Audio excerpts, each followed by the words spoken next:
Et pour ce troisième sous-point, je voudrais que nous puissions voir les résolutions à prendre dans le domaine sentimental et conjugal. Les résolutions à prendre dans le domaine sentimental et conjugal. Le Seigneur attend de ta part, bien-aimé, des résolutions fortes dans le domaine sentimental et dans le domaine conjugal. Pourquoi je dissocie les deux? C'est vrai que dans le domaine conjugal, les sentiments, ils sont, mais ce n'est pas seulement dans le domaine conjugal que les sentiments s'y trouvent. Nous avons aussi des sentiments, bien qu'elles n'étant pas mariées. Il y a des jeunes gens qui sont ici. Il y a des jeunes filles qui sont ici, qui ont des sentiments, qui peuvent même se surprendre en train d'aimer quelqu'un qui n'est pas converti. Qui peuvent se surprendre en train d'aimer une fille qui n'est pas convertie. Les sentiments ne se décrètent pas. Les sentiments parfois apparaissent subitement. Mais il peut arriver des fois aussi que ça se construit à partir des amitiés, des fréquentations. On peut commencer à aimer. Mais si tu n'arrives pas à prendre des résolutions concernant la gestion de tes sentiments, tu vas te retrouver loin de la face de l'Éternel. Parce que les sentiments ont cette capacité de nous affaiblir, de nous rendre faibles et parfois même de nous pousser à mettre en retrait toutes nos valeurs en termes de vie chrétienne. C'est pour cela, vous allez remarquer très souvent qu'un jeune homme, parfois chrétien, zélé, qui s'est engagé, qui s'est baptisé, qui sert le Seigneur, un temps, il disparaît, vous entendez, il s'est marié, il vit avec une femme quelque part qui n'est pas convertie. Il n'a pas su gérer ses sentiments. Et ce piège, plusieurs jeunes tombent là-dedans. Plusieurs jeunes tombent là-dedans. Or, ce que l'ennemi recherche, c'est comment faire pour nous affaiblir, afin de nous éloigner davantage de la présence de Dieu. Car l'ennemi sait ce que c'est que la présence de Dieu. Il sait. C'est pourquoi les jeunes filles, les jeunes garçons, vous qui êtes dans une église où il y a des femmes mariées, où il y a des hommes mariés, où il y a des hommes et des femmes qui ont de bons témoignages, Dieu les met là à vos côtés pour que vous puissiez en faire des appuis, des conseillers et des conseillères. Parce que quand on entre dans l'adolescence, on n'a pas la capacité de gérer les sentiments, surtout liés à l'amour. Ce n'est pas facile. Attachez-vous à vos mamans, à vos soeurs, à vos frères, qui ont déjà une expérience et qui pourront vous aider. Alléluia. Les jeunes filles, les jeunes garçons, la gestion de vos sentiments doivent être en harmonie avec la parole de Dieu. Ce n'est pas tout qu'on aime. Ce n'est pas dans tout qu'on investit ses sentiments. Sinon, tu auras du mal à les gérer. Et lorsque vous vous cachez loin, tout seul, pour gérer des sentiments qui sont plus forts que vous, très souvent, vous en sortez comme des victimes. Parce qu'il y a des hommes qui traînent, qui aiment exploiter la faiblesse. Oui, il y a des hommes qui traînent, qui aiment exploiter la faiblesse, qui savent jouer sur le comportement, qui savent jouer sur les mots, qui savent jouer sur les attitudes, rien que pour vous amener à baisser votre garde. Prends des résolutions quant à la gestion de tes sentiments. Si tu te surprends en train d'aimer, soit un chrétien, soit un païen, un inconverti, il y a des diaconesses qui sont là, il y a des épouses des pasteurs qui sont là, il y a des mamans qui sont là, qui sont âgées. Approche-les. Si tu te surprends en train d'aimer une jeune fille, alors que tu ne remplis pas les conditions pour fonder un foyer, et même si tu remplis les conditions pour fonder un foyer, il y a un préalable. Demande la direction de Dieu. Le mariage, ce n'est pas aller à la mairie, s'habiller, mettre une bague, mettre un costume. Ce n'est pas ça le mariage. Le mariage, c'est plus que ce que vous voyez. Le mariage est tellement puissant. Le mariage est tellement important. Le mariage est au cœur du programme de Dieu. C'est pourquoi le premier miracle que Jésus a accompli, il n'a pas accompli en allant guérir les aveugles, il n'a pas accompli en allant guérir les paralytiques, il a accompli lors des mariages. Parce que les mariages qui ne sont pas fondés selon le cœur de Dieu, selon la volonté de Dieu, finissent par être des terreaux pour la dégradation de la société. Et malheureusement, on assiste aujourd'hui à plusieurs situations qui sont liées à des mariages, à des unions où Dieu n'est pas. Sinon, c'est pour prendre femme là. Chacun peut prendre femme. Hein? Si c'est prendre mari, il y en a. Il y a plus de femmes que d'hommes. Il y en a qui ont trouvé la théorie. Il faut qu'on marie, un homme marie 2, 3 femmes, parce qu'il y a beaucoup de femmes, on va régler le problème. C'est-à-dire, quand vous voyez ça, comprenez que le diable n'est pas loin. Ce n'est pas nous qui avons créé le monde. Ce n'est pas nous qui allons créer, qui allons résoudre le problème de la démographie féminine qui est plus élevée que celle de l'homme. Non. Dieu a établi des principes. Il faut savoir gérer tes sentiments. Prends une résolution. Parce que quand tu investis tes sentiments quelque part, ton âme est investie. Et quand ça tourne au vinaigre, il arrive des fois que tu peux avoir de la dépression. La dépression. J'ai rencontré une soeur comme ça qui, quand je suis arrivé dans une assemblée, je la voyais dans un état. Et puis j'ai posé les questions, mais qu'est-ce qui s'est passé? Puis elle dit non, que elle était fiancée à un frère. Bon, les pasteurs n'étaient même pas informés. Les deux marchaient, clopin. Et puis le frère a vu une autre soeur. Il a déposé à l'arrêt de bus et puis il a continué. Il allait prendre une autre soeur. Et depuis lors, la soeur, elle a perdu un boulon. Vous voyez ce que les sentiments peuvent faire?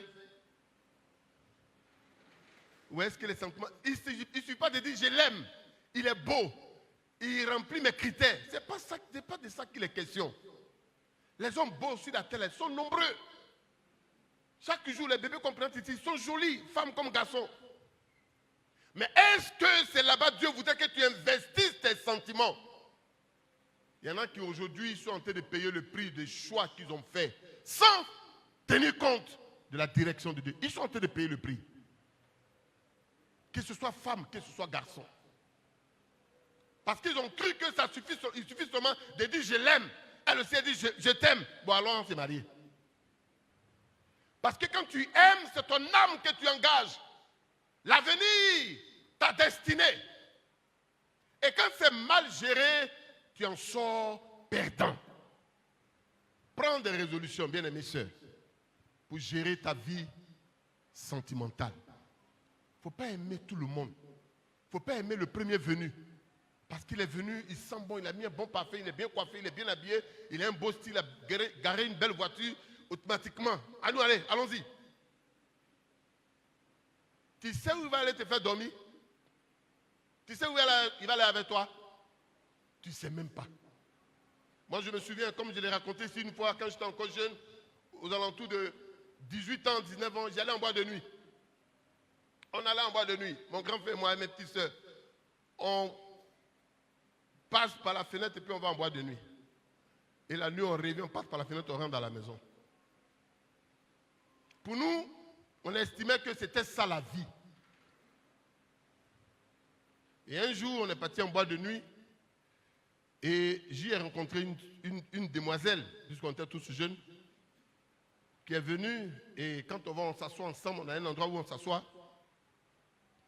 Et la demoiselle était assise seule et j'ai commencé à aller vers cette demoiselle. Et on est resté dans la boîte de nuit. Ce n'est pas un bel exemple, hein?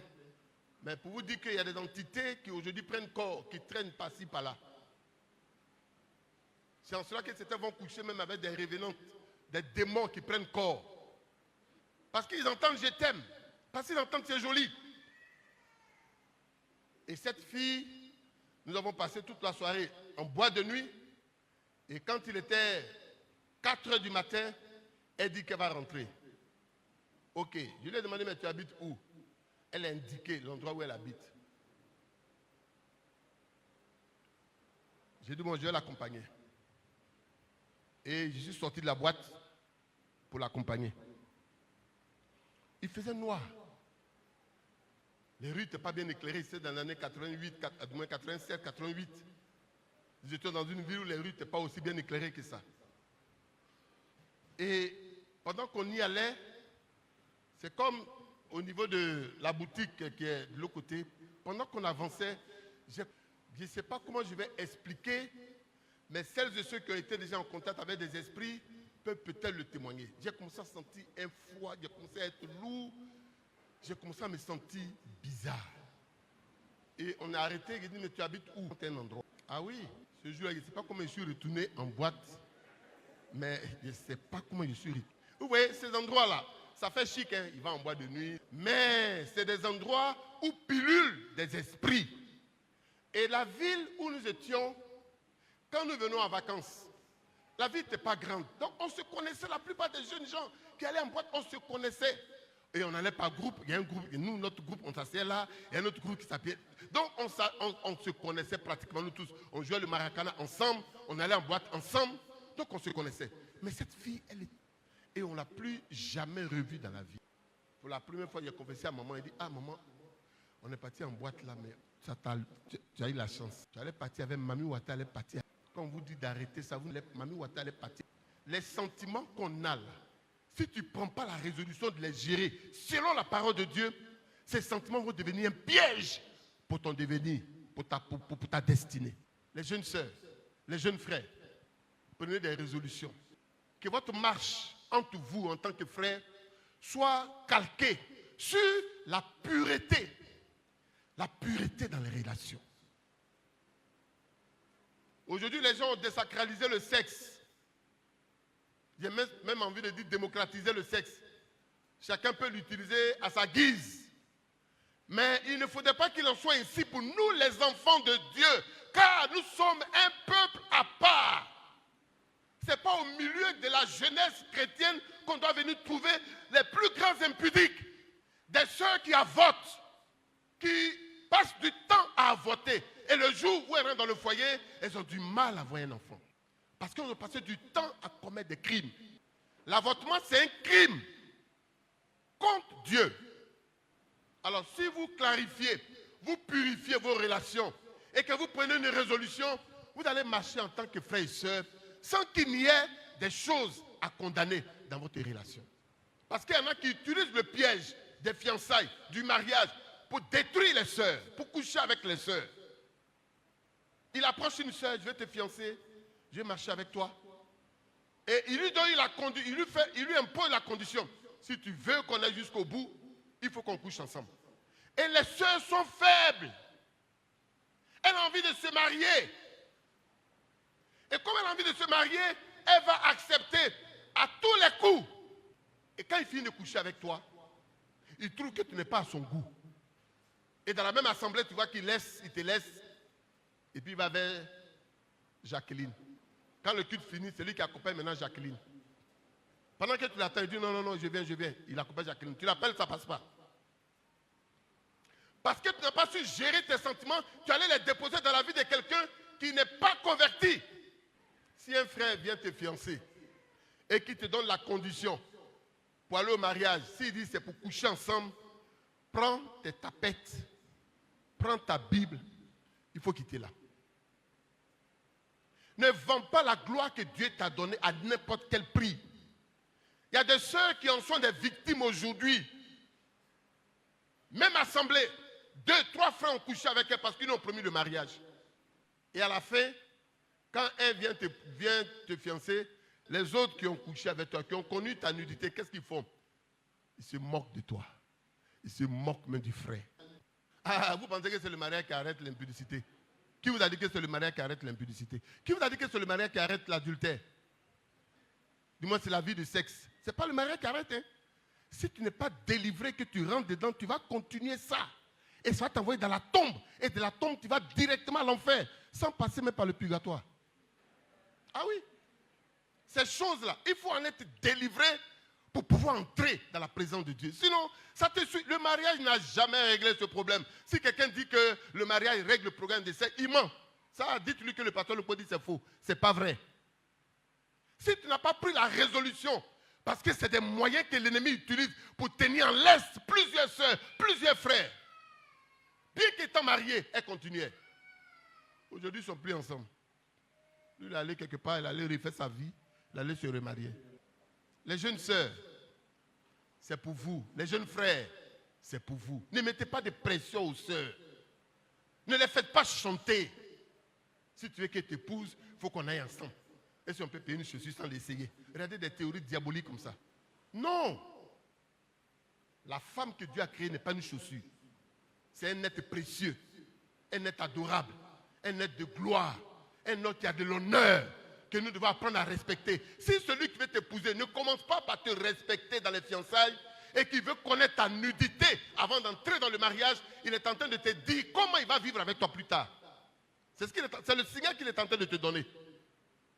Parce que celui qui a la crainte de Dieu, il y a des choses qu'il ne fait pas. Le domaine des sentiments. Deuxième élément, prendre des résolutions dans le domaine conjugal. Des résolutions dans le domaine conjugal. Vous savez, aujourd'hui, c'est douloureux pour nous qui sommes des jeunes pasteurs. Quand je parle de jeunes, c'est par rapport au papa Boignon, papa Emmanuel Kouassi, qui ont eu la grâce de célébrer des mariages, de faire des bénédictions nuptiales qui ont duré dans le temps et dans l'espace. Aujourd'hui, force est de reconnaître que nous qui sommes de cette génération, nous subissons des choses horribles. Quelle est la résolution que tu prends pour ta vie de couple, pour ton épouse, pour tes enfants, pour ton époux? Ne nous fions pas à la prestance. Ce dimanche-là, chacun est bien habillé, chacun se présente bien, chacun est bien beau, il sent bon. Il a garé la voiture, il est sorti avec madame de la voiture, ils sont rentrés, les enfants vont à l'école du dimanche. Ce n'est pas ça qui montre que le couple se porte bien. C'est ce qu'on ne voit pas là qui détermine la santé du couple. Et ce qu'on ne voit pas là, Christ, lui, voit ça. Quelle résolution le Seigneur voudrait que tu prennes en cette année 2026? À quel niveau se trouve ton couple? À quel niveau se trouve ta relation avec ton épouse, avec tes enfants?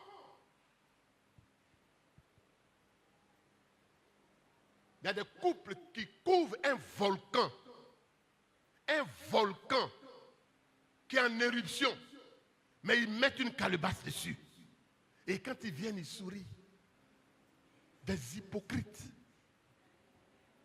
Oui, tu ne peux pas faire souffrir quelqu'un qui a accepté Jésus, qui a donné sa vie à Jésus, qui loue le Seigneur Jésus, qui adore le Seigneur Jésus.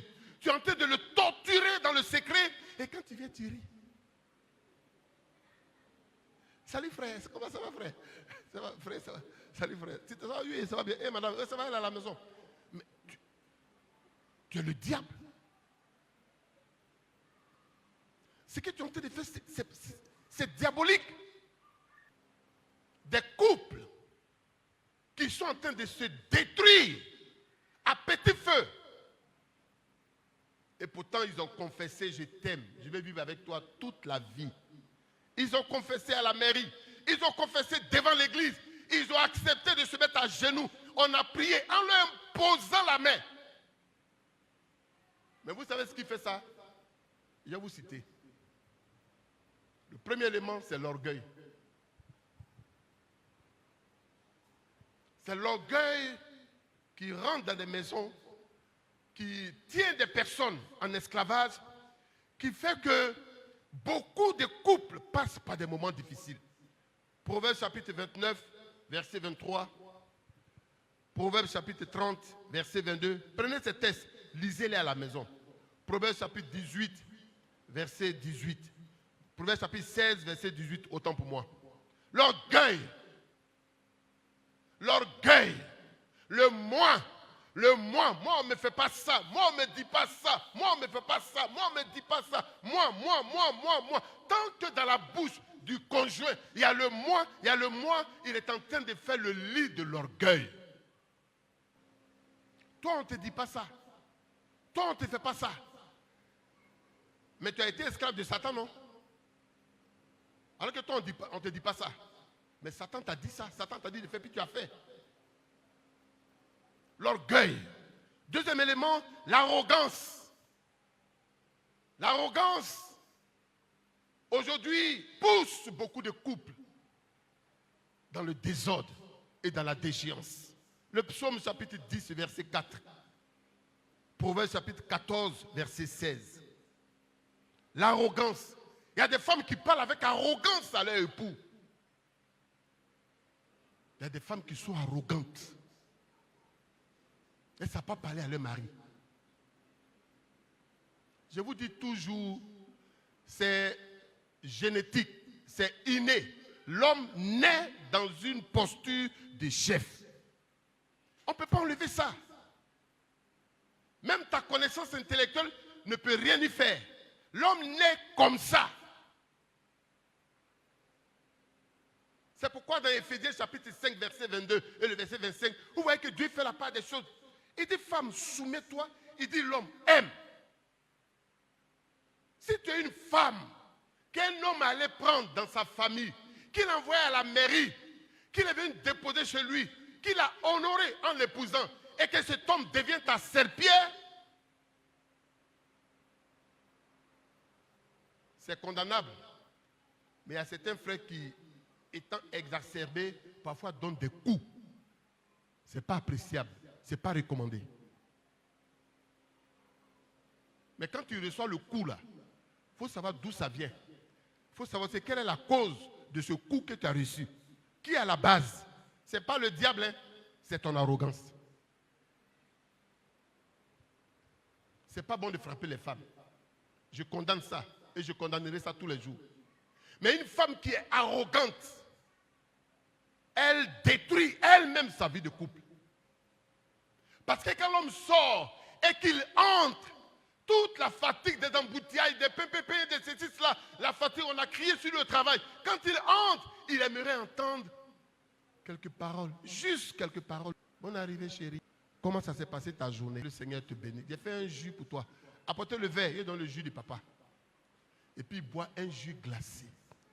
Mais comment il ne va pas bénir ton âme?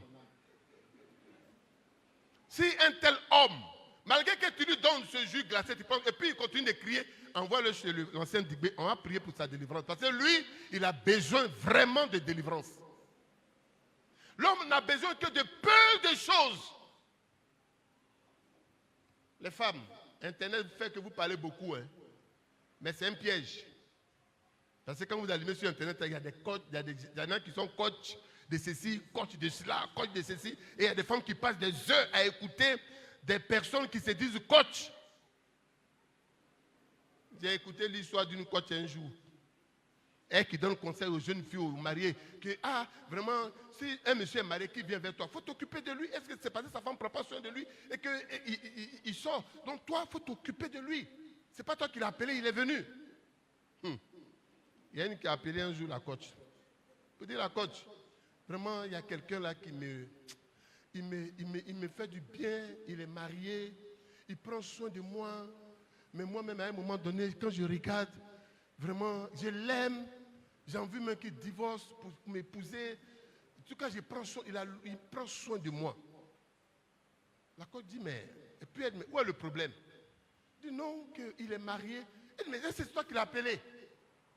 C'est pas toi qui l'as appelé. Toi, il faut prendre soin de lui. Si c'est qu'à la maison, qui a eu la grâce, elle ne veut pas gérer sa grâce. Mais toi, il faut t'occuper de lui.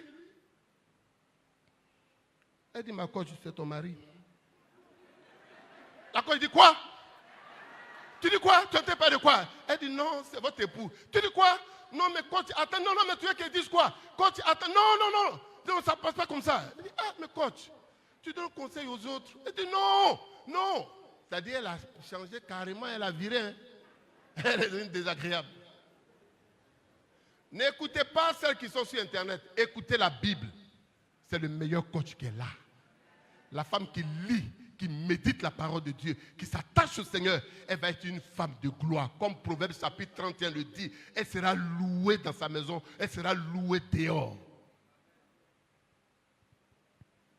L'arrogance des femmes qui aujourd'hui, à cause du fait qu'elles ont le même diplôme avec le mari, elles travaillent, parfois elle a un salaire un peu plus coxé que son mari, elle pense qu'elle a tous les droits. Non. Faisons très attention les sœurs.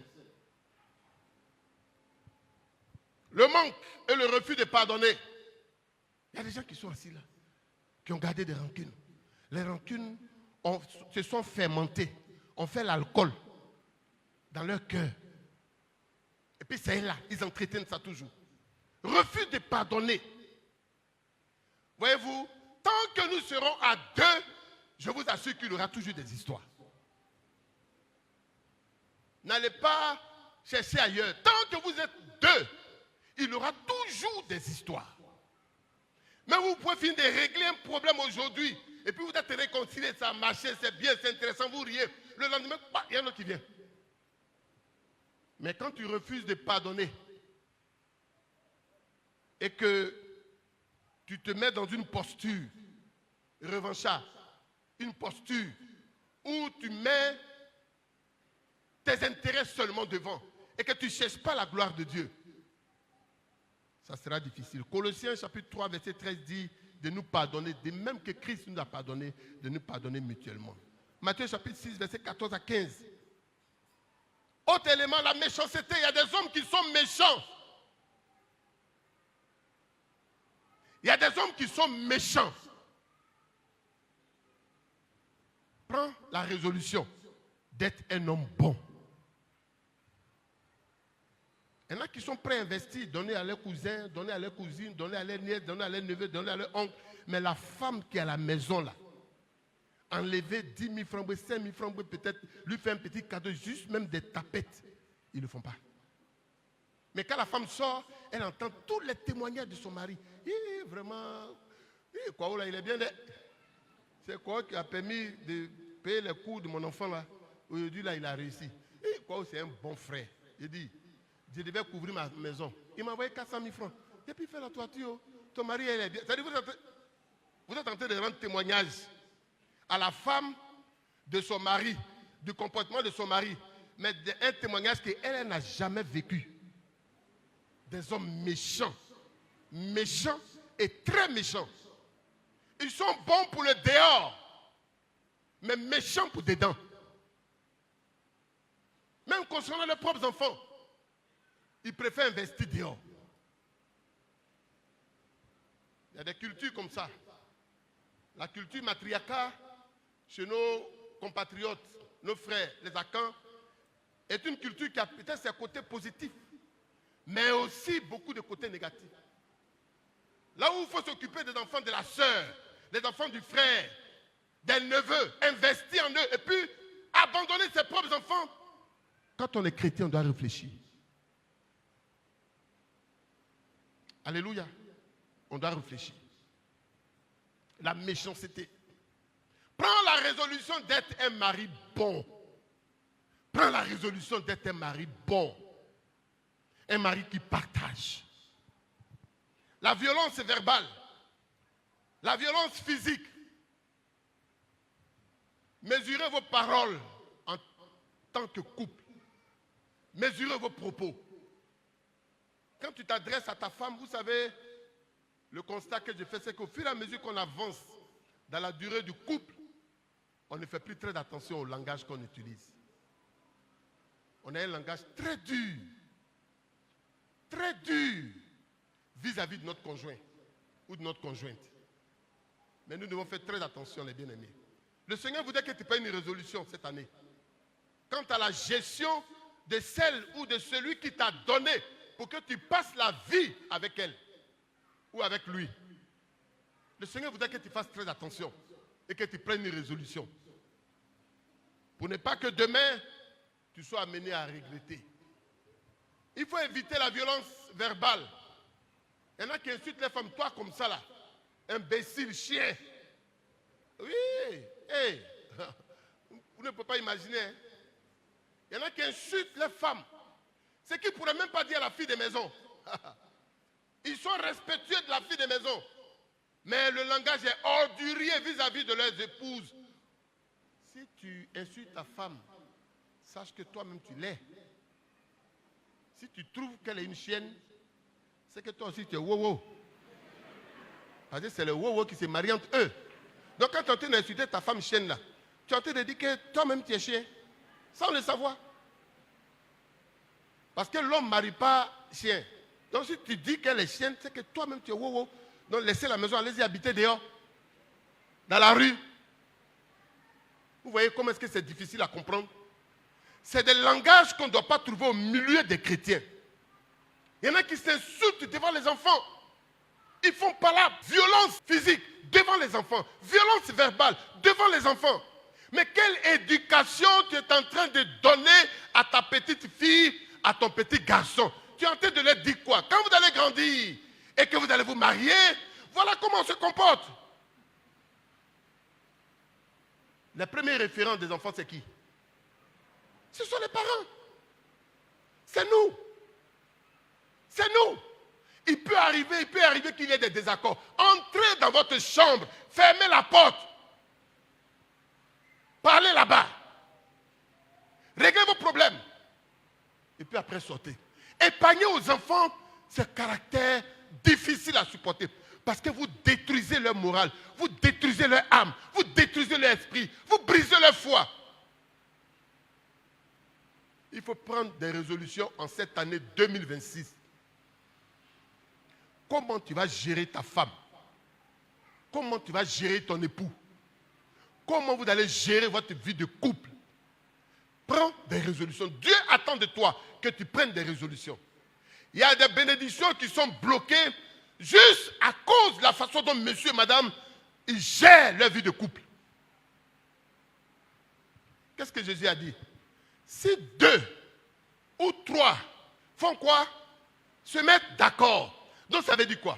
Si vous êtes 2, du moins vous 2, monsieur et madame, vous n'êtes pas d'accord, vous allez beau prier séparément, Dieu ne va pas agir. Parce que Dieu respecte sa parole. Mais quand vous allez commencer à vous mettre d'accord, Dieu va agir. Pourquoi? Parce que vous êtes d'accord. Ce n'est pas normal que dans une maison, un couple, monsieur dort sur le lit, madame dort à terre. Monsieur dort à terre, madame dort sur le lit. Monsieur dort dans le divan au salon, madame dort dans la chambre. Madame va dormir dans la chambre des enfants, monsieur dort seul dans la chambre. Et vous dites que vous êtes un couple, et puis vous asseyez pour prier. Non, il ne faut pas prier, frère. Tu perds ton temps. Il faut régler ton problème d'abord à ta femme. Parce que tout ce que ton barabara va tenter de faire, c'est zéro. Ça va nulle part. Ça ne va nulle part. Parce que Dieu, il n'enfreint pas ses principes. Quand vous vous mettez d'accord, prends des résolutions dans ta vie sentimentale pour les jeunes filles, les jeunes soeurs, les jeunes frères. Prends des résolutions dans ta vie conjugale pour donner à ton épouse l'honneur qu'elle doit recevoir. Pour donner à ton époux l'honneur qu'il doit recevoir. Je le dis toujours aux sœurs, ne laissez pas vos enfants, vos maris dans la main des filles de maison. Parce que ce sur quoi toi tu es en train de cracher là, le monsieur sur quoi tu craches là, la fille de maison où elle est assise, elle rêve à ça. Elle rêve à ce monsieur, elle est en train de rêver à lui. Toi tu craches sur ce monsieur, mais elle est en train de rêver, elle dit, si elle peut avoir l'homme comme ça là, vraiment, Seigneur.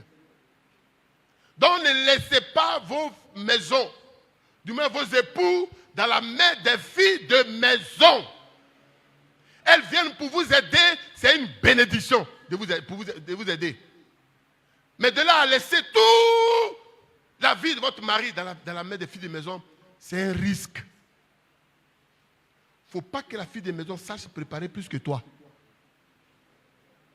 Parce que nous les hommes, là, ces pièges de manger, là, ça nous prend toujours. Ah. Et qui a préparé ça? Non, c'est Afoué. Afoué, tu prépares bien des... C'est quoi? C'est qui? J'ai dit quelque chose? Pardon? C'est le nom? Je ne sais pas. Je ne sais pas. Non, je ne sais pas. C'est seulement dit, je ne sais pas. Ah ouais, certainement le Seigneur a voulu qu'on soit dans le diapason. Ah ouais, elle est fille de maison. Oh là là, mon Dieu. Vous voyez, on fait les films. Vous voyez ce qu'on est en train de dire? Je ne sais pas, hein. Je n'ai jamais regardé ça. Je ne sais pas qui joue ce rôle-là. On fait les films sur la base des faits réels. Donc quand vous regardez, ne riez pas seulement, hein. Mais quand vous regardez, il faudrait que ça vous amène à prendre conscience. Alléluia. Gloire à Dieu. Que le nom de Jésus soit béni. Prends donc cette année la résolution, pour toi qui es jeune, qui n'est pas encore marié, la résolution de rester dans la chasteté, dans la pureté. Prends cette résolution. Et si quelqu'un venait à vouloir t'amener à quitter cette résolution, je vais t'encourager à choisir plutôt Jésus que de suivre un homme. Les jeunes filles, ayez des fiançailles pures. Les jeunes garçons, ayez des fiançailles pures. Ça sera à votre avantage dans l'avenir. C'est vous qui allez gagner. Quant aux hommes et aux femmes dans la vie de couple, le Seigneur attend de toi que tu prennes une résolution d'être un disciple de Christ dans ton foyer. Être un disciple de Christ dans ton foyer. Et cela jusqu'à la fin de tes jours. Sois un disciple de Jésus dans ton foyer. Prends cette résolution pour faire de ta femme la femme la plus heureuse. Prends cette résolution pour faire de ton mari le mari le plus heureux. Prends cette résolution pour faire de tes enfants des enfants les mieux éduqués dans la voie chrétienne. Prends cette résolution. C'est ce que le Seigneur attend de toi. Parce que l'Église aujourd'hui est atteinte, l'Église est affectée, l'Église est affaiblie à cause de tant de divorces, à cause de l'impudicité au milieu des jeunes, à cause de l'adultère qui traîne par-ci par-là. L'Église est affaiblie aujourd'hui. Mais si ici à Péniel, chacun de nous prend la résolution d'honorer le Seigneur, pour celles qui sont des jeunes filles, ceux qui sont des jeunes garçons, honore le Seigneur avec ton corps. Pour celles et ceux qui sont mariés dans des foyers, dans des couples, honore ton conjoint. Parce que c'est ce que le Seigneur veut. Par les actes, par les pensées, par les paroles, par les attitudes. Les couples de temps en temps sortez de la maison. Allez vous asseoir quelque part. Mangez ensemble. Et puis marchez. Venez à la maison. Ça fait du bien. Alléluia. Gloire à Dieu. Si vous avez la possibilité, partez en voyage. Si le Seigneur vous donne les moyens, partez en voyage. Pour 2 jours, où vous allez être ensemble, vous allez renouer. Parce que ce temps dans lequel nous sommes est un temps qui absorbe tout, sans rien nous laisser. Donc prenons donc la résolution ferme de décider d'honorer le Seigneur dans notre vie de couple. Ici, à Péniel, et cela pour toute la vie que nous aurons à vivre avec notre conjointe ou notre conjoint. Que le Seigneur bénisse ta résolution, que le Seigneur bénisse ton engagement. Si tu es une jeune fille et que tu te rends compte que ta vie n'a pas de valeur, parce que tu n'as pas de valeur morale, tu es par-ci, tu es par-là, tantôt avec les hommes, tantôt avec les femmes, comme aujourd'hui, le lesbianisme, des jeunes filles qui savent expérimenter l'homosexualité, surtout pour les jeunes garçons, et le lesbianisme pour les jeunes filles. Ce sont des actes contre nature, comme nous dit Romains, chapitre 1. Évitons, fuyons ces pratiques, car ces pratiques nous éloignent de Dieu. Prends la résolution ferme d'obéir au Seigneur, de marcher avec le Seigneur et de soumettre ta vie au Seigneur. C'est en cela que cette résolution t'amènera au succès. Que le Seigneur te bénisse et que sa grâce se repose sur toi.